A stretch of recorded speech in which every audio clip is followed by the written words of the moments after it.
Hi everybody, it's Joan at 10 Pentacles Tarot, and welcome to another tarot deck review. This time it's the Light Seer's Tarot. Now I did this review last week and then somehow it got deleted, so here it goes again.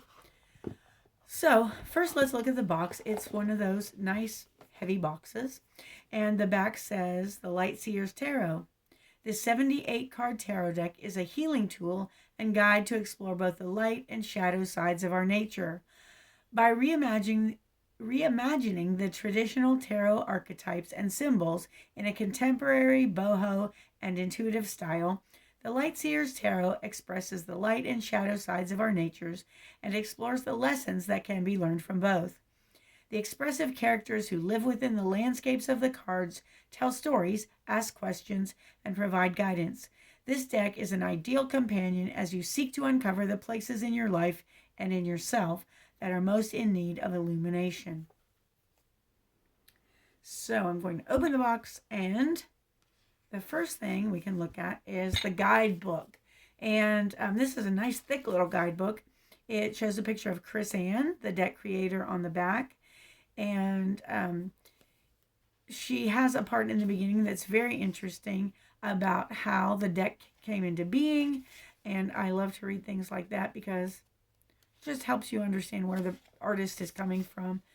And that helps you understand the deck a little better, I think. So we have Tarot Basics for the New Card Slinger. It talks about the major arcana, the minor arcana, a note on upright cards and reversals. And then there's a section about readings and spreads, a few spreads that you could use. And then there is the major arcana. And the nice thing about this too is that in order to avoid maybe negativity, we have light seer meaning and shadow seer meaning. So that's for all the cards, both the major and minor arcana. And each card has a small picture of the card so that you can make sure you're looking at the right thing. And there are also affirmations after each meaning of card. Like, for example, the 10 of Wands is, I release my burdens into the ethers, knowing that the universe will help me to tend to the essentials. So those are always good and helpful for yourself or for your clients. All right, so that's the book. I like it a lot. It's nice and meaty, which is good. So then we have the cards, and this is what the back of the cards looks like. Very nice. I really have to say, I love the artwork on these cards because the people are so relatable. They are like the people that you might see as you walk down the street every day. They're just normal, kind of everyday people. And of course, there's some magical looking things in there, don't get me wrong, but you'll see what I'm talking about. All right, so let me move this here. And we can look at the cards. The King of Pentacles, but you know what? I am going to turn this over because it'll start with the Fool on the other side, which makes more sense. We'll start with 0 and the major arcana. So here's the Fool. To me, the artwork is just so beautiful, and the colors are so vibrant. I just really love it. If you're looking for a deck with vibrant colors, this is a really good one. Here's the High Priestess. And that was the Magician, sorry. The High Priestess. And this is a really cool card because I don't know if you can see it, but if you look at her one way, you can see her eyes open. And if you look at her another way, they're closed. So that's pretty awesome. We have the Empress, the Emperor, the Hierophant. It looks like he's really enjoying his connection. The Lovers, the Chariot. This is an interesting strength card. The woman's half lion, half human. The Hermit. Wheel of Fortune, Justice, the Hanged Man, Death. And Death is also called Rebirth. And I really love this card because under the cowl of the Grim Reaper, it's like an opening to a portal. It's like a portal to another world. That's really awesome. Here's Temperance, the Devil, the Tower. And this is one of my favorite all-time Tower cards. Poor little squirrel. His tree is getting hit by lightning, and he's like, OMG, this is certainly a Tower moment for him. Here's the Star. Beautiful colors. The Moon. And I like the symbolism of, something hidden beneath the surface. The Sun is just radiant. Love it. Judgment. And the Judgment card is a lot about self-evaluation and self-judgment rather than always about other people judging you and the world. And those are the major arcana. And we'll start with Wands. The suits are Wands, Cups, Swords, and Pentacles. The Ace of Wands. Beautiful. Two of Wands.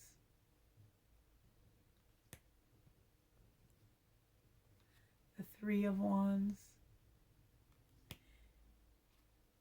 The Four of Wands.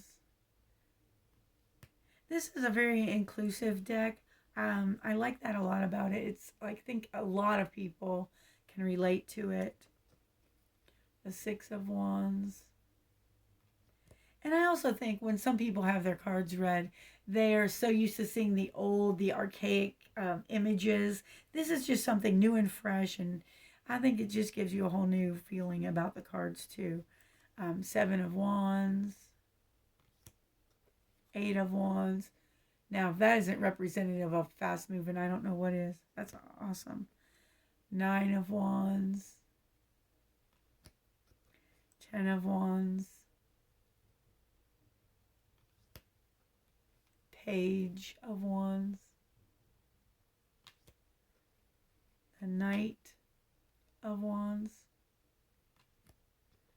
The Queen of Wands. I have a question. I'd really love it if you leave me some comments. I'm wondering how much the back of a tarot deck influences whether you buy it or not. Is that something important to you or not? I'm just curious about that. The King of Wands. And also, do you think the back of a deck says anything to your clients as well? The Ace of Cups. The Two of Cups. The Three of Cups. The Four. These cards really speak to me. The Five. The Six. And I love this one. The Six of Cups is, as you know, is about happy memories, happy childhood memories. And in this one, there's the little boy with his puppy, and then at the bottom, he's gotten older, and so is his dog. It's like, I don't know, that's really heartwarming to me. The Seven of Cups. Choose wisely, weed hopper. The Eight of Cups.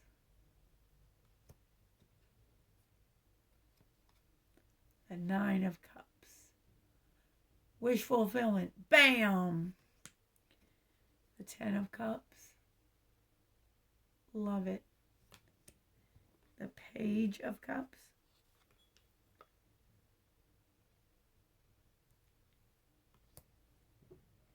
The Knight of Cups.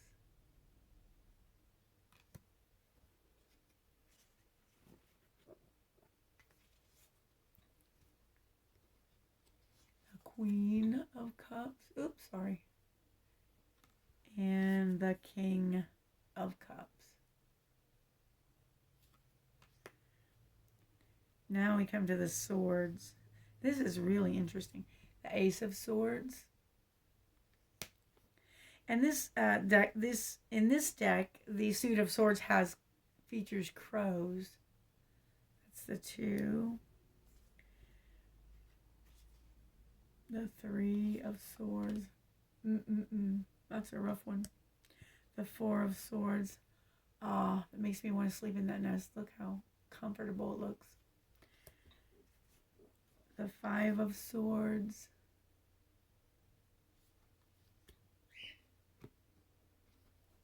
The 6 of swords.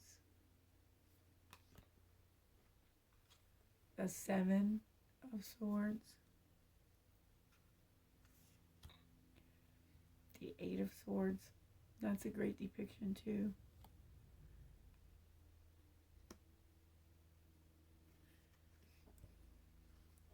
The 9 of swords.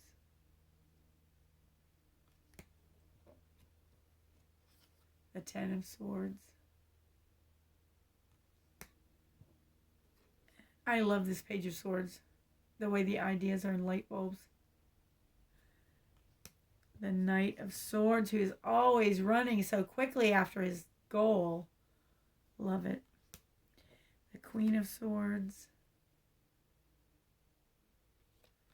And the King of Swords. And all of these, the swords people look so thoughtful. And here we go with Pentacles. Here's the Ace of Pentacles. The 2. The 3. And I love this 3 of Pentacles about people working creatively together. The 4 of Pentacles. The 5.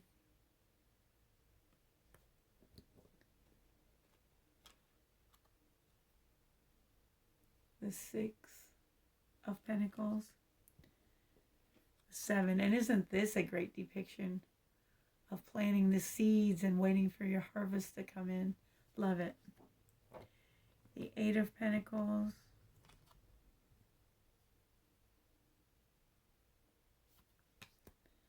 The 9 of Pentacles.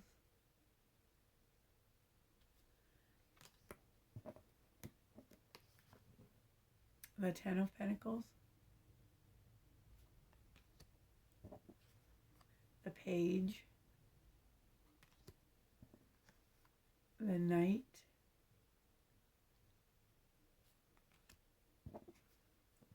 The Queen, and doesn't she look serene? And the King of Pentacles. So that's the deck. The cardstock is thick. It's nice and thick. It is not super matte. It's, I'd say semi, like satin finish. I'm like a paint person, so that's how I think of it. And let's see how they shuffle. They shuffle well. Now this is a bigger deck. It's not huge, but it's bigger than some. Shuffles nicely. And I guess I'll try ye old Vegas shuffle and see what happens. You know how great I am if you want me. Oh, if you want.